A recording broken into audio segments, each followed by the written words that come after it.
Greetings to you, audience, and to you, Lady Amelia Bassano. Yes, greetings to you all, and to you, Master William Shakespeare.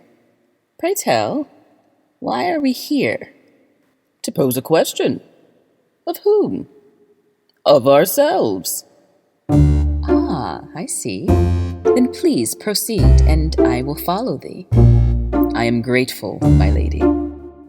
I will pose the question to the audience and thee. 'Tis odd, our meeting here to pose a question publicly. Pray tell, what is the year? We have both been laid dead for ages, I fear. No matter, please proceed with heed to the question for all, if you please. To be or not,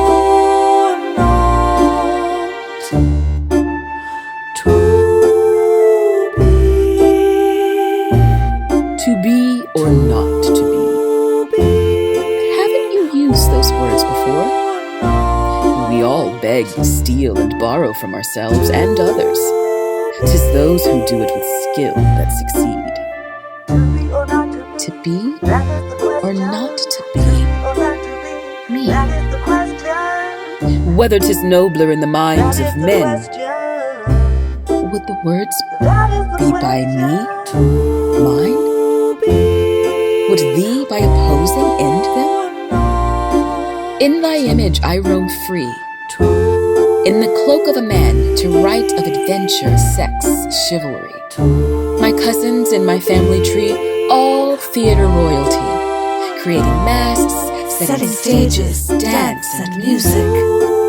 Anonymously in the shadows I weave tales of ladies of virtue and commedia dell'arte, of Christians, Moors, and Jews, and crowns, queens, and kings, and battles, of comedies and tragedies, and girls playing boys, and boys playing girls, and stories of mistaken identities, Italians, Danes, and Scots, some of which I am, some I lived, and some not.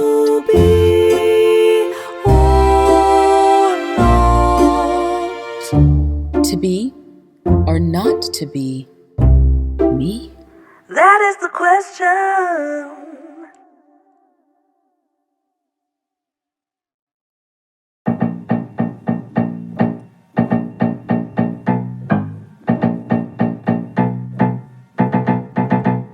My Hebrew roots and dark complexion were but a vex on me. Yet in my plays, they thrive, you see. No woman could write of such things. Religion and domestic virtues were the only allowed direction for a woman writer's affection. Nor could I expound too high or low. Mediocrity was all females could bestow upon their odes. Unsex me, uncage me, unhinge me, release me from the shackles of history. Her story is my story, our story a man's could only be. Under his cloak I did deceive and weave my web artfully. Unsex me, deny thy father, thy name, the darkness of my skin, my sin. My words like none the same could only live and breathe and thrive these centuries. Not even anonymously could I collide with the man, the myth, the Bart you see, the legend, the business, the national treasure. Unsex me. Who am I to trounce on the hero, a shero hiding in his story? He gets the glory, and I my stories for all to read. A fair exchange, for as you see, could not have been, did fate not unsex me.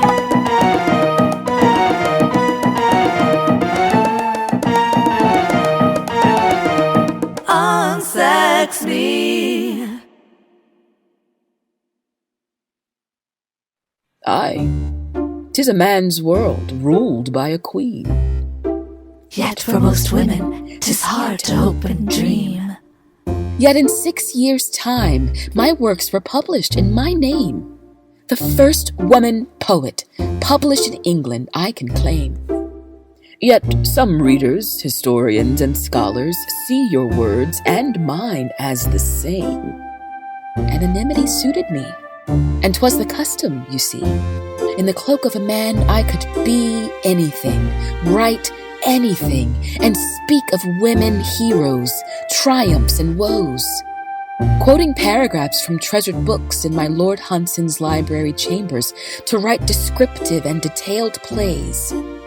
One would have to be there, and couldn't have transported the precious and heavy books elsewhere. Could it be he? Could it be she?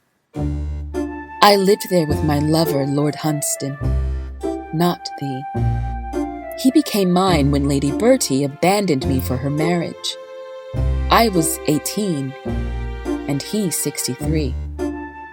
Henry Carey, King Henry's illegitimate son, and the Queen's favorite sibling, lavished me with love and cultural splendor. The Queen decreed he manage most of England's affairs, as if our ruler and king. A finer union there could not be. His home was my castle. His chambers brimmed over with books and plays for me to see. Not thee. She traveled to Denmark through a tempest storm, stayed in Duncan's castle in Scotland, and in her family's home, the town of Bassano.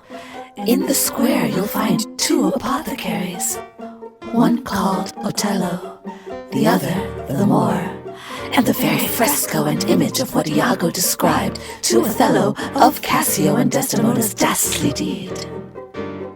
At the Queen's court from the age of 3, my father and uncles performed for Her Majesty, who admired and favored me. At 7, father died. After I was taken in and rigorously educated by Lady Bertie. My companions were books, music, and nobility. To all, her mind was sublime. Women embraced her wit. Men recognized her brilliance. Of her work, praise has been writ. There is scarce documentation of me. 'Tis troubling to argue with thee. Aye, same for me.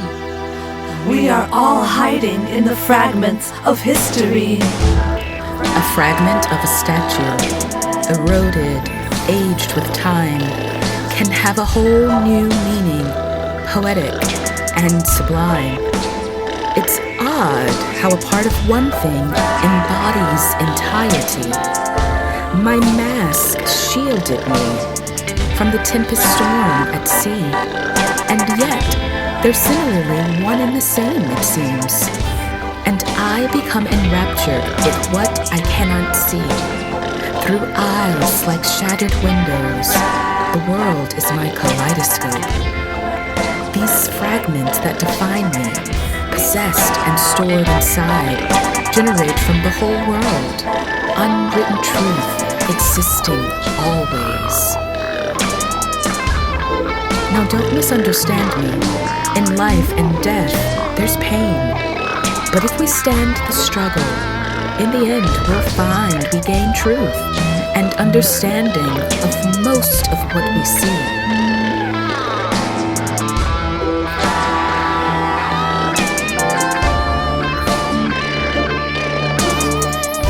These fragments that define me, possessed and stored inside, generate from the whole world, unwritten truth, existing always. What's past is prologue, which was to please. Now I want spirits to enforce, art to enchant. And then, in dreaming, the clouds methought would open and show riches, ready to drop upon me, that when I waked, I cried to dream again. I long to sleep so I can dream of the ecstasy to be awake. Although her virtue don't deserve to be writ by that hand that never purchased blame, in holy writ, where all the world may see her perfect life and ever-honored name.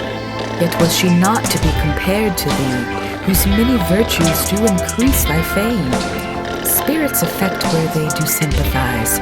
Wisdom desires wisdom to embrace. I long to touch the chiseled stone. A fragment of a statue stands alone. I'll feel the hands that worked with time, creating substance ageless and sublime. These fragments that define me, possessed and stored inside, generate from the whole world. Unspoken truth, existing always.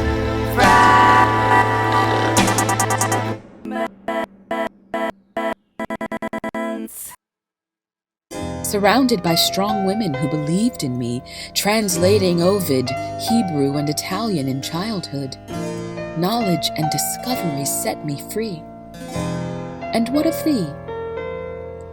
Born of parents who couldn't read or write, I was educated until I reached the 6th grade. To London from Stratford my fortune was made.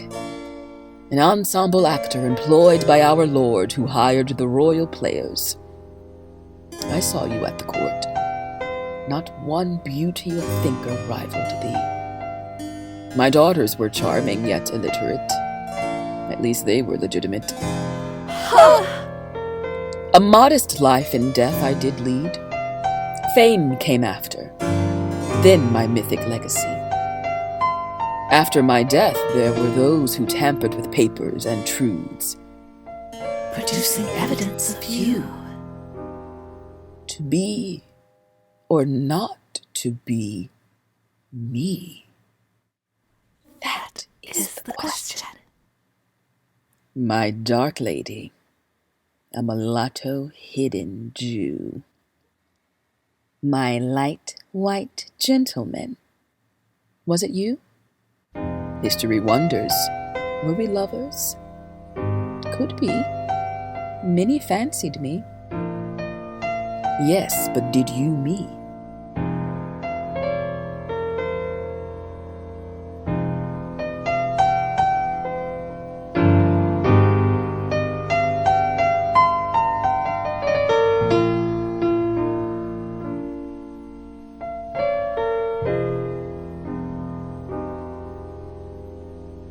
Be the breeze that will seize my soul, ease my self-control. Don't want to act on pride, just let my impulse inside take over me. Be the breeze that will seize my soul, ease my self-control. Don't want to act on pride, just let my impulse inside take over me.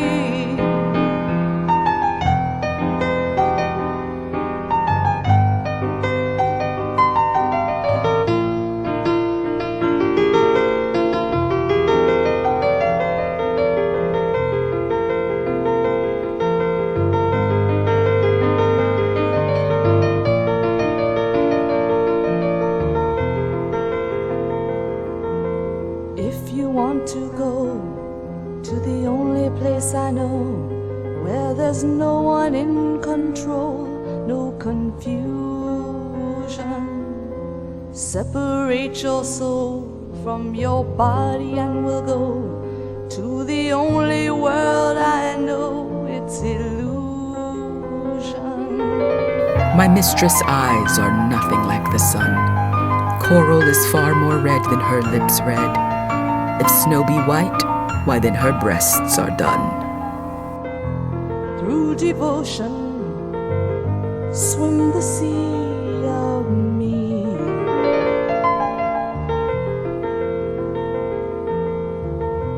Thoughts are open, let your mind run free, run with me. For For well thou knowest, to my dear doting heart, thou art the fairest and most precious jewel. Yet in good faith some say that thee behold, thy face hath not the power to make love grow. To say they err, I dare not be so bold, although I swear it to myself alone. And to be sure, that is not false, I swear. 1,000 groans, but thinking on thy face, one on another's neck do witness bear, thy black is fairest in my judgment's place. You go anywhere, I'll follow. Anything you feel, then I feel it too. I'm in you in the middle of the night. I am with you, and you're in my soul.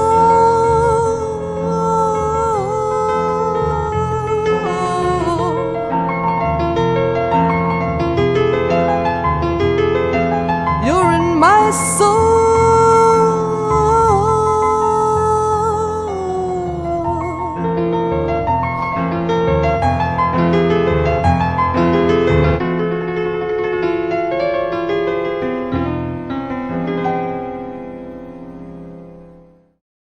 Some think I was your dark lady.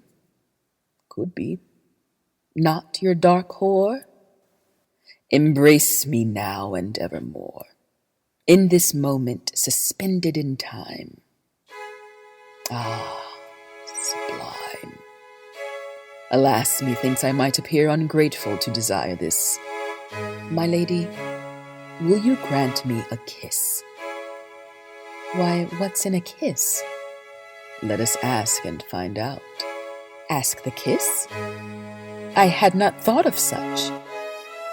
Our lips crave to touch. Kiss, share your secrets, and we will do as much.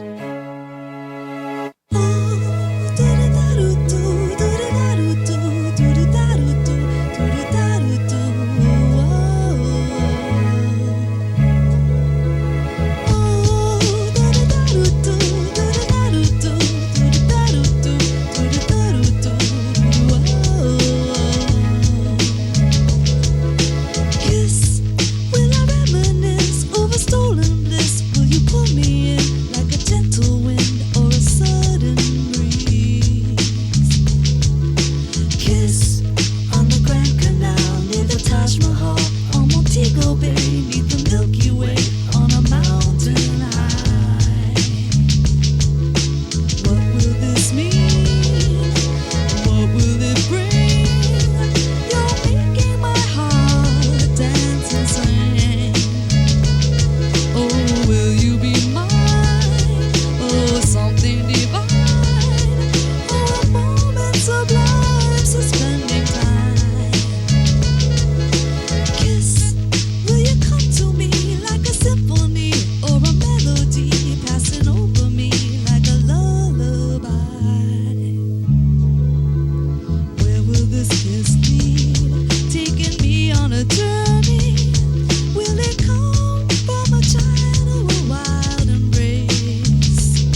Some say I fathered your bastard son Henry. Your lavish life lasted but 10 years. Lord Hunsdon put an end to your union and made you marry your cousin, Alphonse Lanier, who squandered your riches in a few years. If your bastard son was not sired by me, he was perhaps born of a bastard, Henry Carey, our Lord Hunsdon. By Henry. 2 Henrys, 2 men who would be kings, would you were their would-be queen. Either you wrote of me, or I of thee. Or I your words. My name is sprinkled all over the plays. Amelius Bassanius in Titus and Andronicus. Bassanio in The Merchant of Venice about a Jew like me. Amelia in Othello, though she is nothing like me. There's also Willoughby, the name of she that raised me. And my daughter's name, Odelia. Sounds like Ophelia. They both died too young.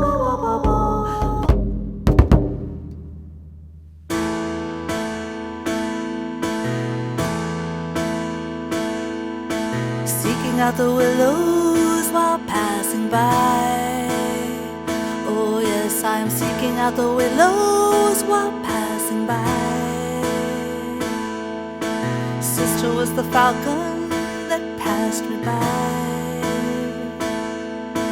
Mother was the peacock, she passed me by.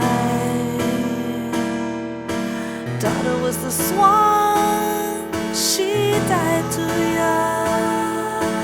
I have her death stung. Many other babes never lived a day. Thirsty for their songs, I carry on. Father with the flute who passed me by. My lord was the lute who passed me by. My son was the sackbut who passed me by. My husband wandered far. Wherefore art thou? Listen to the willow. Each one is a willow. I am but a willow while you pass by. Seeking out the willows while passing by. Oh yes, I am seeking out the willows while passing by. Oh life, what have I done to you? I deceived you. What can I do?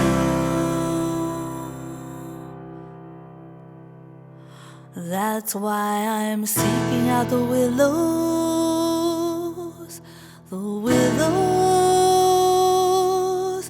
while passing by.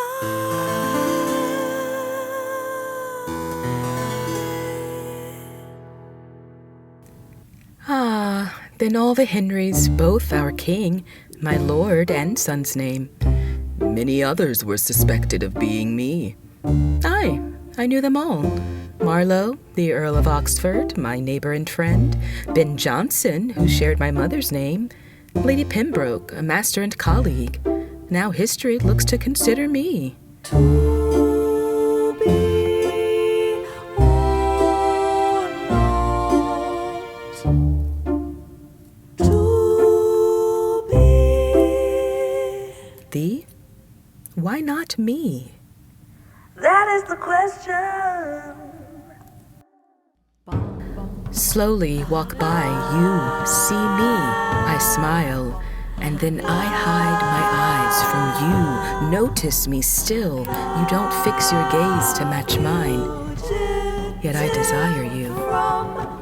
But I won't show what is inside what I deny. I'm a fugitive from me, spinning, singing, slowly dancing with you. I believe tears on my eyes surface unexpected while you laugh within yourself. Yet I desire truth from what isn't real, what you don't feel for all to read. I'm a fugitive from me.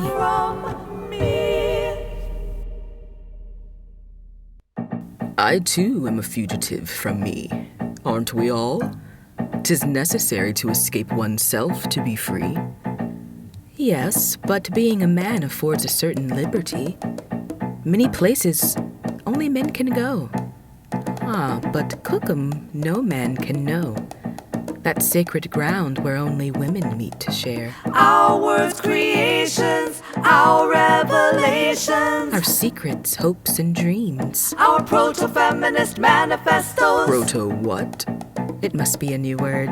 I've created so many. To the English vocabulary, she has contributed plenty. For creating 17,000 new words, I am credited. We know the truth. My ladies read my work. Also an iambic pentameter, a writing style you both share. They knew my worth. Come, my ladies, to Cookham go. Come to Cookham, Cookham, go. Come to Cookham, Cookham, go. Come to Cookham, Cookham, go. Come to Cookham, Cookham, go. My ladies, fair and bright, light thy flames and keep thy light.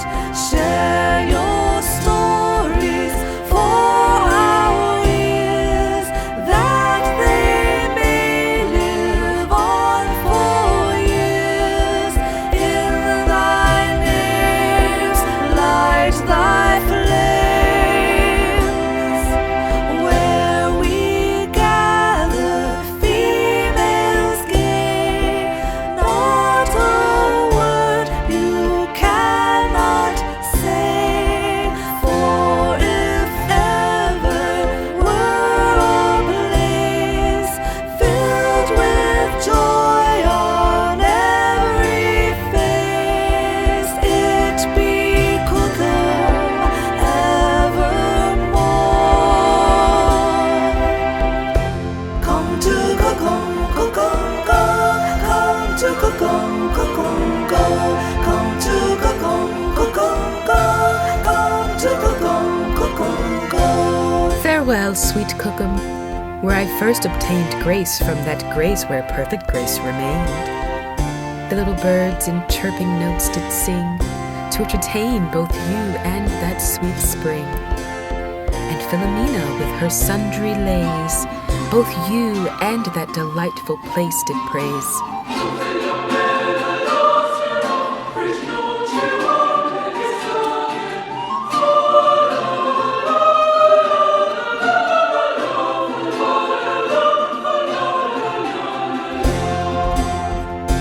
Therefore, sweet memory, dost thou retain those pleasures past which will not turn gain?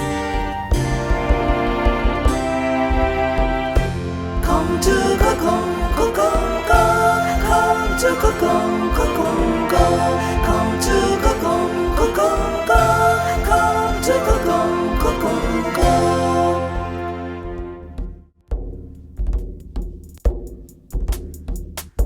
Similarly, the poem uses the unusual combination of words warble, bird, and ditty. And although these are common tropes, a search on the EEBO database reveals that they appear all together in only one other text of the period, the speeches of Oberon and Titania in Act 5 of A Midsummer Night's Dream. As for the combination of words Philomela, ditty, and pretty, in the Cookham poem lines 185 through 190. These reappear all together in Shakespeare's poem number 14 in The Passionate Pilgrim. So the language of the Cookham poem neatly bridges two different Shakespearean texts. The letter to Mary Pembroke, which introduces Salve Deus, makes a unique reference to fair Dictina, as the moon goddess who appears also as Dictima in Love's Labours Lost. Each is used only once in English literature. You certainly have been researched. No one comes close to you. to the doubtful reader. Gentle reader, if thou wishes to be resolved, why I give this title, Salve Deus Rex Judeorum. Know for certain that it was delivered unto me in sleep many years before. Then it came immediately to my remembrance what I had dreamed long before, and thinking it a significant token that I was appointed to perform that work, I gave the very same words I received in sleep.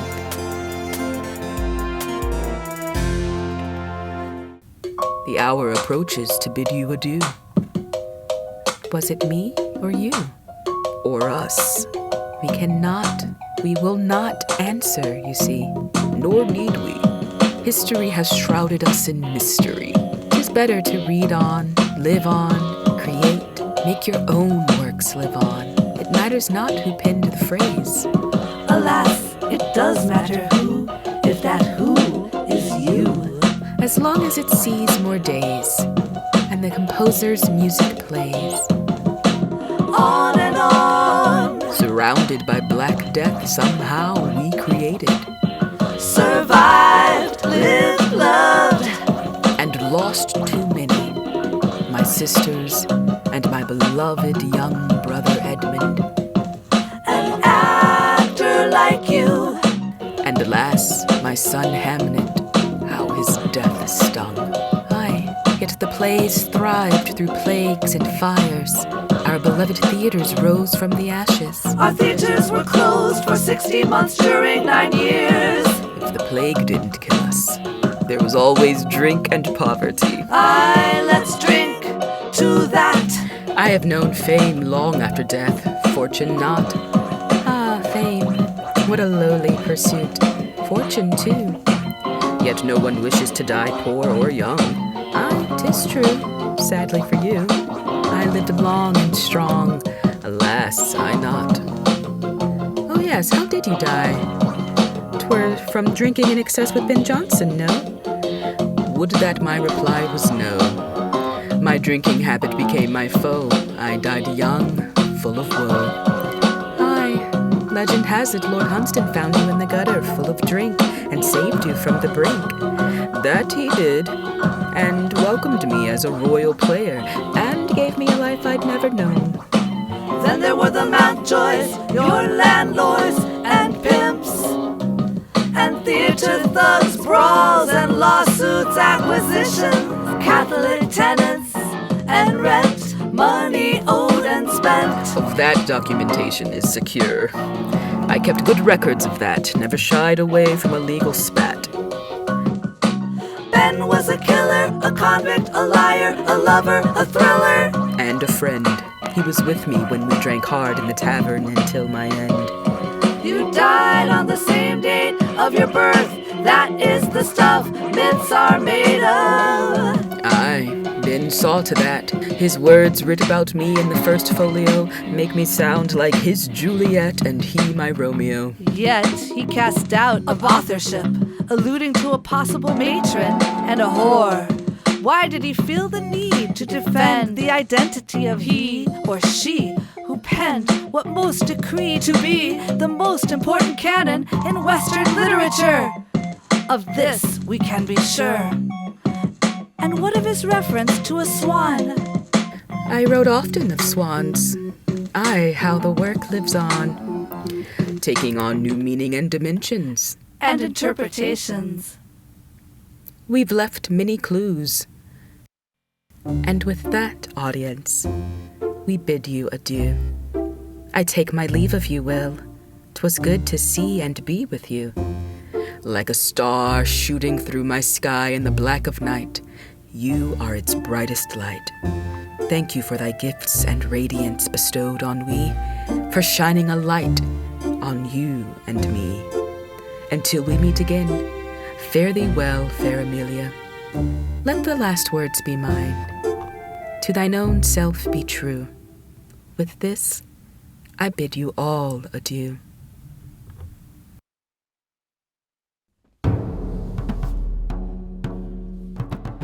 Write your own story. Live your own story.